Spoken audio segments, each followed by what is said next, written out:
What's going on, guys? Welcome to another episode of Smash JT. Mortal Kombat 1 on Nintendo Switch is robbery. That's what a lot of gamers are saying right now after playing it, comparing it to the counterparts on the PlayStation 5 and Xbox Series S/Xbox Series X. And while yes, we understand the Nintendo Switch is not as graphically capable as those two monstrosities, this being charged $70 is an outright crime. New to the channel, hit that subscribe, give me a like, and check out SmashJT.com. I will link this article in the description below talking about the hysterical graphics from Mortal Kombat 1 on Nintendo Switch. Mortal Kombat 1 is currently in early access, and a bunch of people are about to find out when the game launches how absolutely atrocious the graphics are on the Nintendo Switch. Especially compared to the counterparts, but even on its own, the game itself looks like a PlayStation 2 game.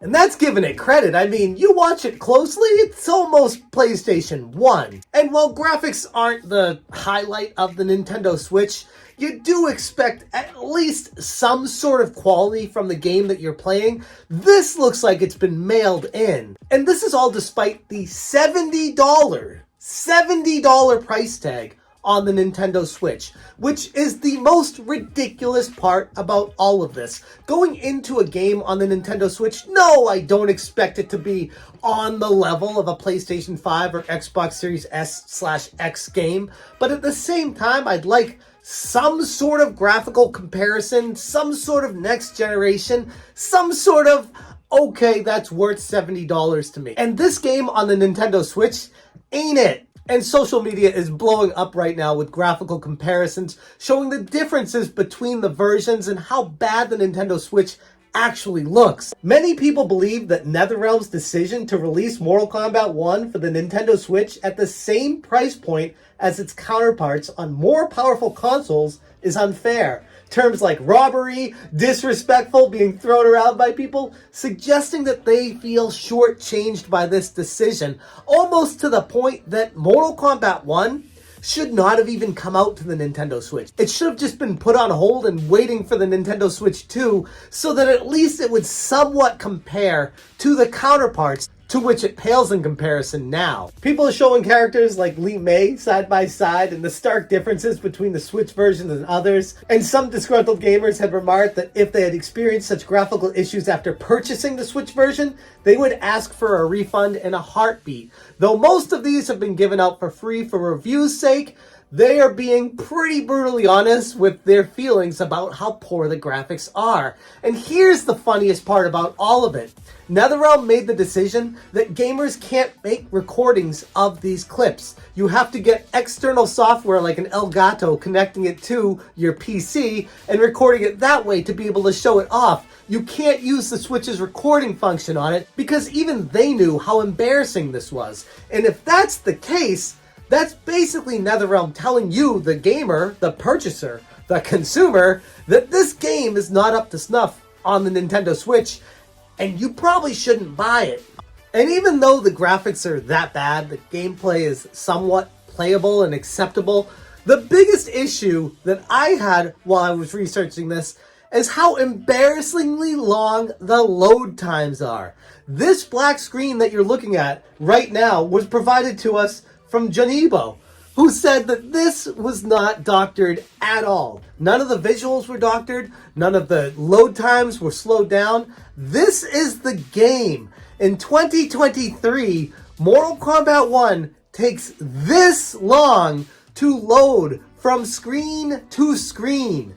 That is ridiculously unacceptable. Never mind being terrible graphics, never mind $70 price point, but that is the length of time you need to wait to select a match to get into and fight.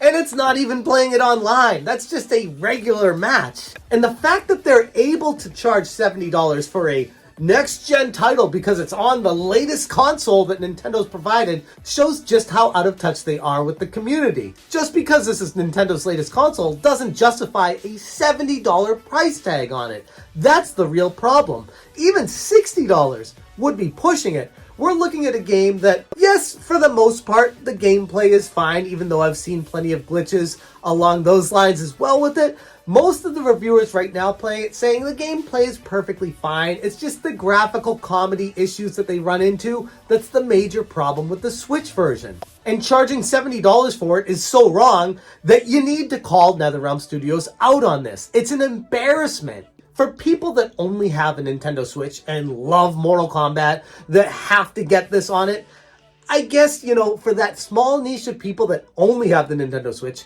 love Mortal Kombat, and don't care about graphics, $70 is perfectly fine for you. But for everybody else, this is really bad. $70 sets a precedent of what you're okay with paying for a game, and you expect it to be at least somewhat comparable to the other consoles when you're spending $70 on the game. Nintendo Switch, we get it. It's really old tech, especially compared to the newer consoles, but still, they shouldn't be charging premium price for a game that pales in comparison.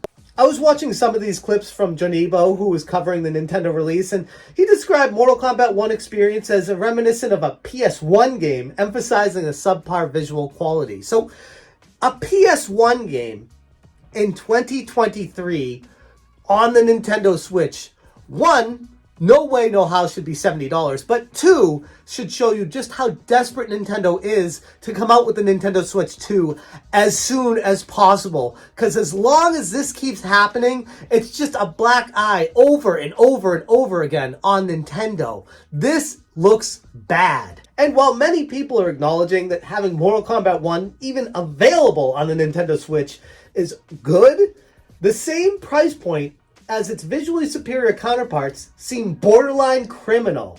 The gameplay, according to them, wasn't the main issue. The graphics were jarring enough to be a strain on the eyes. Pun intended. I'm looking forward to Digital Foundry diving in even deeper on Mortal Kombat 1 to expose just how bad the graphics are and why the output is what it is.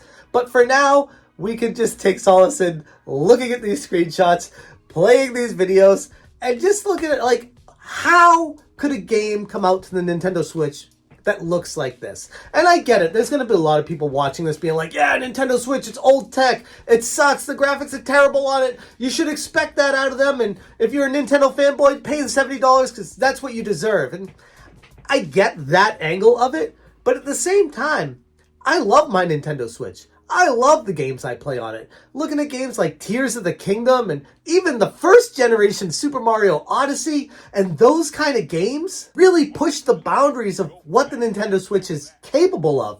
And when I look at this with Mortal Kombat 1 on the Switch, I'm just like, this is embarrassing. We know the Nintendo Switch is not the greatest, most powerful console in the world, but it's definitely capable of better quality than this. And what really pisses me off about all this is Mortal Kombat 1 is, ironically, Mortal Kombat Deception in real life. Because it's showing off in all the advertisements the PlayStation 5 and Xbox Series X and hell, even the PC versions of much higher quality graphical standards. And with the Nintendo Switch, they're not even letting the reviewers record it easily from their Switch and upload it. You have to install the Elgato, get it all set up, hooked in, record it, and put it all in just to share it. They're minimizing all the damage that is obvious from the Nintendo Switch and making it look like, to the average person out there looking at all the advertisements and everything, that this is going to be a high quality game no matter what platform you get it on.